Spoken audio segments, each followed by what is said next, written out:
Hi dear students. So in this session, we are going to discuss about viral and bacteriophage forms. Virus is an infective agent that typically consists of a nucleic acid molecule in a protein coat. It is too small to be seen by the light microscopy and is able to multiply only within the living cells of a host. Otherwise, it uses the host synthesizing machinery. Virus consists of 2 or 3 parts. The genes that is made up of either DNA or RNA. They are long molecules that carry genetic information. The protein coat that protects the genes, and in some viruses an envelope fat is also present. Viruses vary in shape from the simple helical and icosahedral to more complex structures. Viruses range in size from 20 to 300 nanometers. It would take 30,000 to 750,000 of them side by side to stretch to 1 centimeter. Viruses spread in many ways. Just as many viruses are very specific as to which host species or tissues they attack. Plant viruses are often spread from plant to plant by insect and other organisms known as vectors. Some viruses of animals, including humans, are spread by exposure to infected bodily fluids. Viruses such as influenza are spread through the air by droplets of moisture when people cough or sneeze. Viruses such as norovirus are transmitted by the fecal-oral route, which involves the contamination of hands, food, and water. The HIV virus is transmitted by bodily fluid transfer during sex, and dengue virus are spread by blood-sucking insect.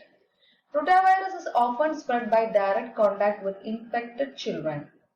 Antibiotics have no effect on viruses, but antiviral drugs have been developed to treat the life-threatening infections. Vaccines that produce lifelong immunity can prevent some viral infections. Let's see some of the experiments that lead to the discovery of virus. In 1884, the French microbiologist Charles Chamberlain invented a filter known today as the Chamberlain filter or Chamberlain-Pasteur filter that has pores smaller than bacteria. Thus, he could pass a solution containing bacteria through the filter and completely remove them from the solution. In the early 1890s, the Russian biologist Dmitry Ivanovsky used this filter to study what became known as the tobacco mosaic virus. His experiments showed that extract from the crushed leaves of infected tobacco plants remain infectious after filtration. In 1899, the Dutch microbiologist Martinus Beijering observed that the agent multiplied only in dividing cells. Having failed to demonstrate its particulate nature, he called it a contagium media fluidum, a soluble, living germ. In the early 20th century, the English bacteriologist Frederick Twort discovered viruses that infect bacteria. With the invention of the electron microscope in 1931 by the German engineers Ernst Ruska and Max Knoll, came the first images of viruses. The breakthrough came in 1931 when the American pathologist Ernst William Goodpasture grew influenza and several other viruses in fertilized chicken eggs. Let's see some of the characteristics of virus. They are obligate intracellular parasites of bacteria, protozoa, fungi, algae, plants, and animals. They are ultra microscopic in size, ranging from 20 nanometer and to 50 nanometer. They are not cellular in nature. The structure is very compact and economical. They do not independently fulfill the characteristics of life. They are inactive macromolecules outside the host cell and active only inside the host cells. The basic structure of the virus consists of protein shell surrounding nucleic acid core. Nucleic acid can be either DNA or RNA, but not the both. Nucleic acid can be double-stranded DNA, single-stranded DNA, or single-stranded RNA or double-stranded RNA. Molecules on virus surface impact high specificity for attachment to host cell.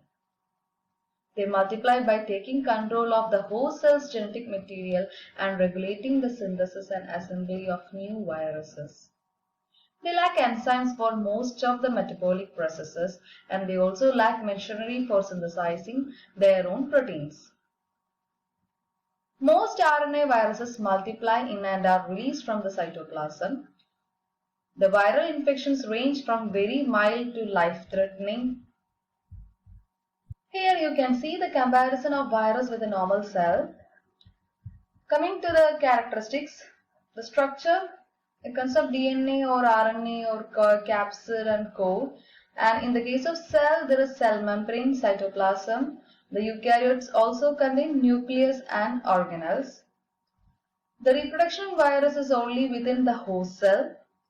In cell, it is independent cell division either sexually or asexually. The genetic code in virus can be DNA or RNA. In cell, it's DNA alone. There is no growth and development in virus. There is growth and development in cell, and the cells increase in number and they differentiate. Also, there is no use of energy and response to environment in viruses, where there is use of energy and there is response to environment in the case of cell. Viruses have no nucleus, no organelles, no cytoplasm or no cell membrane. They are non-cellular. The virion size range is about 10 to 400 nanometer. All virions contain a nucleocapsid which is composed of nucleic acid, that is either DNA or RNA, and a protein termed as capsid. Some viruses consist only of a nucleocapsid, others have additional components.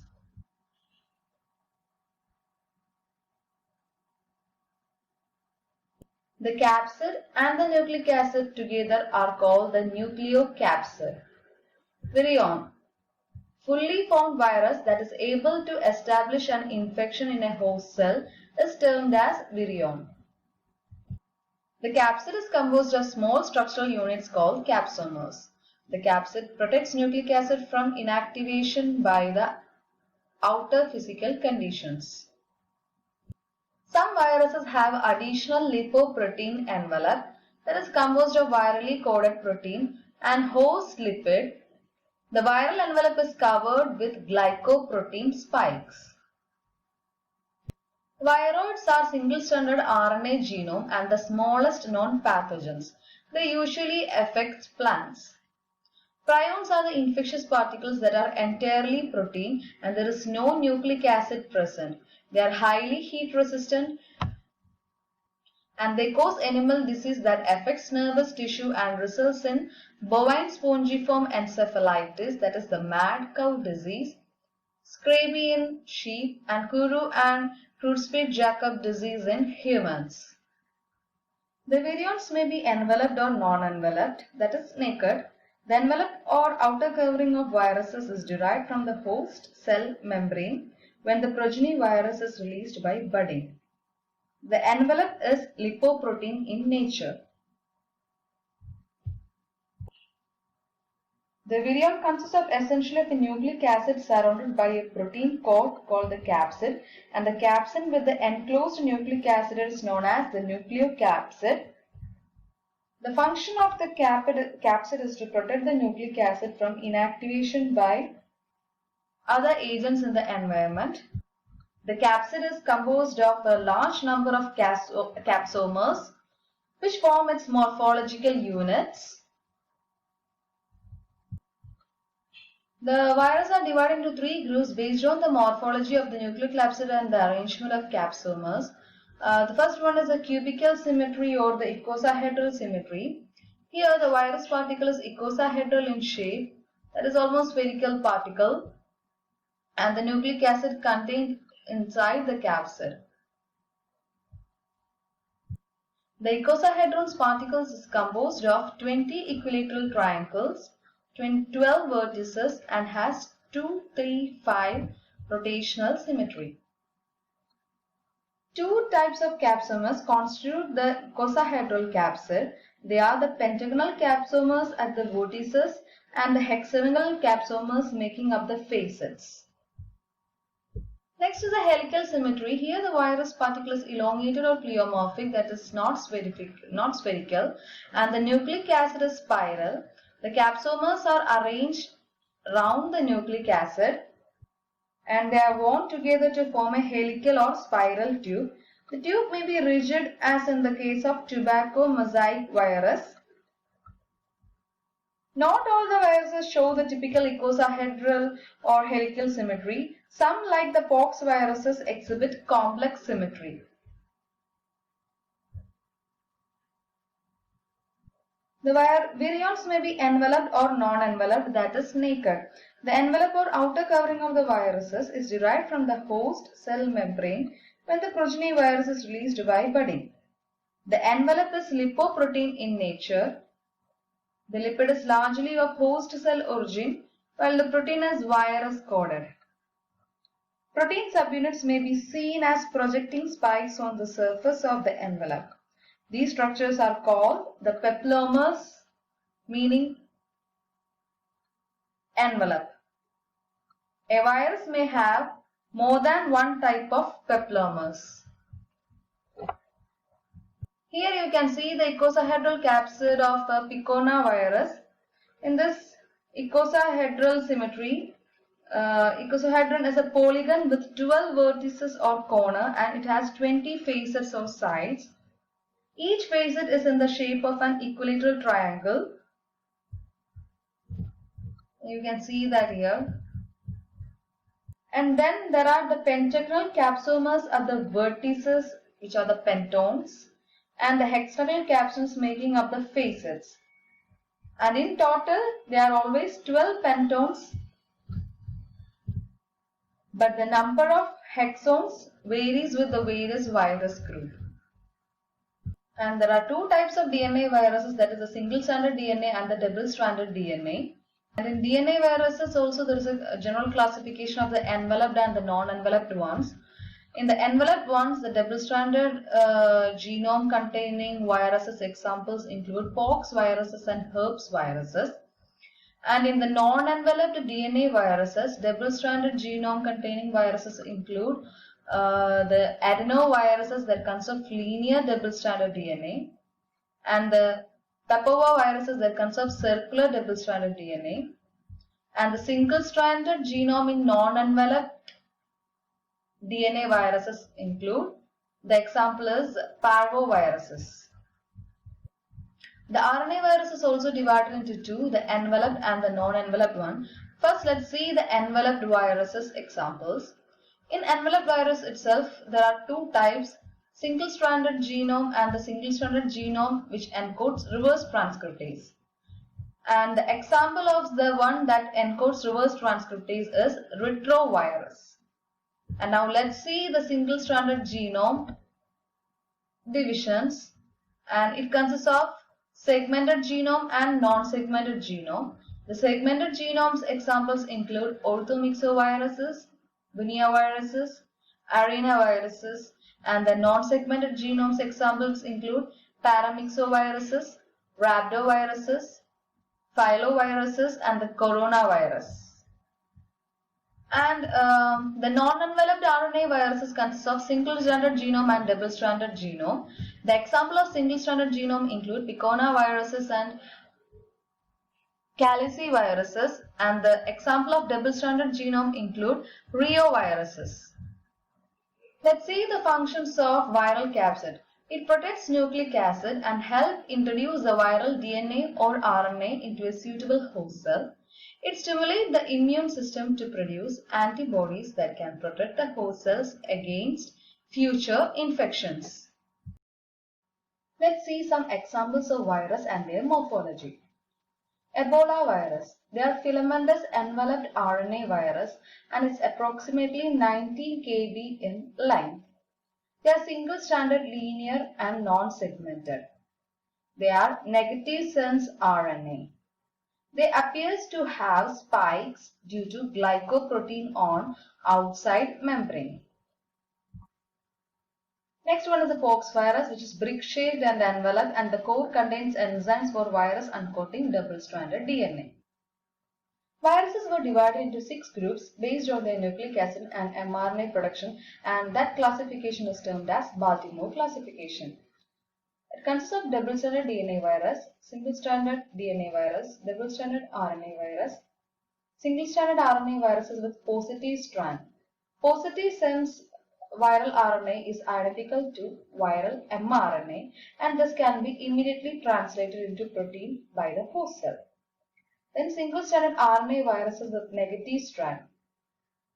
Negative sense viral RNA is complementary to mRNA and thus must be converted to positive sense RNA by an RNA polymerase before the translation procedure. And the last group is single-stranded RNA virus associated with the enzyme reverse transcriptase. And this chart once again represents few examples of the DNA viruses and RNA viruses that we have already discussed before. The DNA viruses, double-stranded, and the enveloped example is hepatnavirus, herpes virus, pox viruses, and the unenveloped ones are adenoviruses, papillomavirus, polyoma viruses, and the DNA viruses single-stranded enveloped example are the parvovirus. RNA viruses with positive RNA, unenveloped ones are the caliciviruses, picomaviruses, and the enveloped ones are the coronaviruses, flaviviruses, and tugaviruses. And negative sense RNA, the enveloped ones are arenaviruses, guineaviruses, filoviruses, orthomyxoviruses, paramyxoviruses, rhabdoviruses. And the double-stranded RNA virus example is the reoviruses. And the single-stranded RNA viruses with enzyme reverse transcriptase, the example is retroviruses. Viruses can reproduce only when they enter cells and utilize the cellular machinery of their host. Viruses code their genes on a single type of nucleic acid, either DNA or RNA. But viruses lack ribosomes and the enzymes necessary for protein synthesis. Viruses are able to reproduce because their genes are translated into proteins by the cell's genetic machinery. These proteins lead to the production of more viruses. The major steps in viral multiplication includes adsorption, penetration, uncoating, synthesis, assembly, and release. In the adsorption or attachment, the virus encounters the susceptible host cells, adsorbs specifically to receptor sites on the cell membrane. Because of the exact fit required, viruses have a limited host range. The next step is the penetration. Here, the cell membrane of the host is penetrated by the whole virus or its nucleic acid alone. Endocytosis takes place, that is, the entire virus engulfed by the cell and enclosed in a vacuole or vesicle. The viral envelope can also directly fuse with the host cell membrane. Next step is the uncoating of the virus. Here the enzymes in the vacuole dissolve the envelope and capsid. Next step is the synthesis.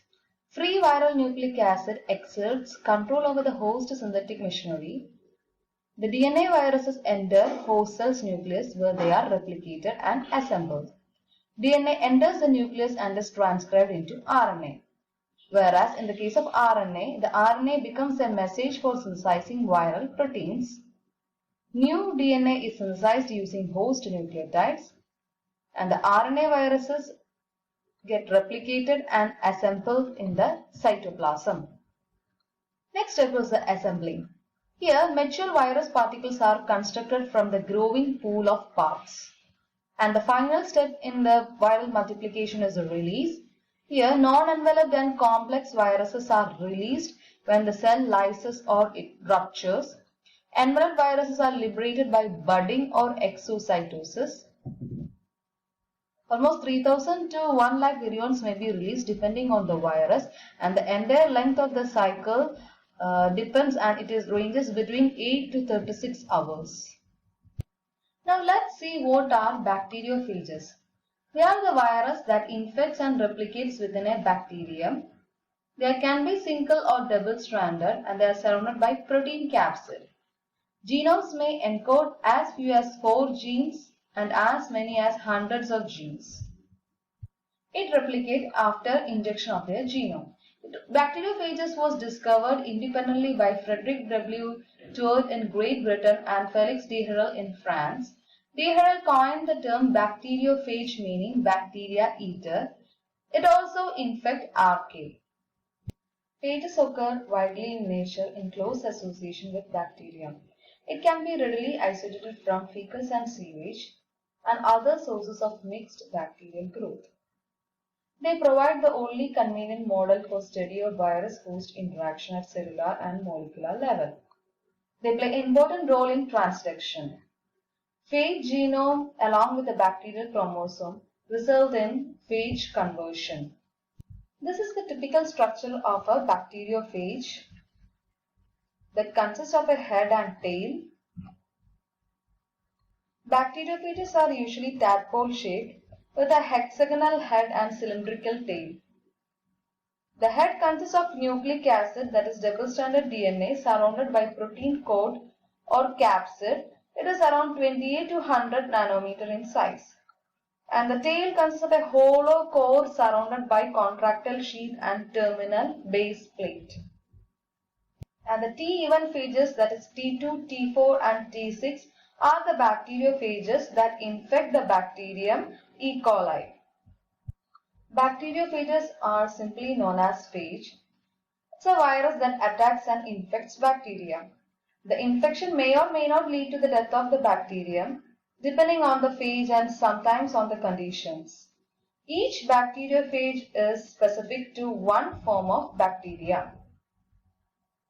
Here you can see a phage entering the bacterial cell, and there are phage receptors into which the phages get attached. The DNA will land and they will start at pinning, and then the tail construction and penetration take place. Finally, the DNA will be getting injected into the host. The life cycles of bacteriophages are broadly categorized into two: the virulent or the lytic cycle, in which the intracellular multiplication of phage takes place. Here, the lysis of host bacterium happens and there is release of the progenies or the daughter cells. And in the temperate or lysogenic cycle, the phage DNA is integrated into the bacterial genome. It will replicate synchronously there, but it is not causing any harm to the host cell, and there is no lysis of the host cell. The lytic cycle consists of the same steps as we discussed earlier in the case of viral multiplication, that is adsorption, penetration, synthesis, assembly, maturation and release. The phage particles come into contact with the bacterial cells by random collusion. The phage nucleic acid penetrates into the bacterial cell, just like the injection through syringe, and penetration is facilitated by lysozyme producing hole in bacterial cell wall. After penetration, the empty head and tail of phage looks like shell or ghost on bacterial cell. Next is the synthesis of the phage components. Early proteins, that is the enzyme necessary for building complex molecules, and the late proteins including protein subunits of phage head and tail, and the synthesis of bacterial protein, DNA and RNA will be halted. The final step in the lytic cycle is the assembly, maturation and the release. The phage DNA, head protein and tail protein are synthesized separately. DNA condensed and packaged into head. Finally, the tail structures are added. This assembly of phage components into mature infective phage particle is known as maturation. Bacterial cell wall weakens and assumes spherical shape. The phage enzymes cause bacterial cell wall to burst or lyse, and the daughter phages are then released. And the other kind of cycle is the lysogenic cycle. Here the temperate phages enter into symbiotic relationship with the host cells. The nucleic acid integration with bacterial chromosome is termed as prophage.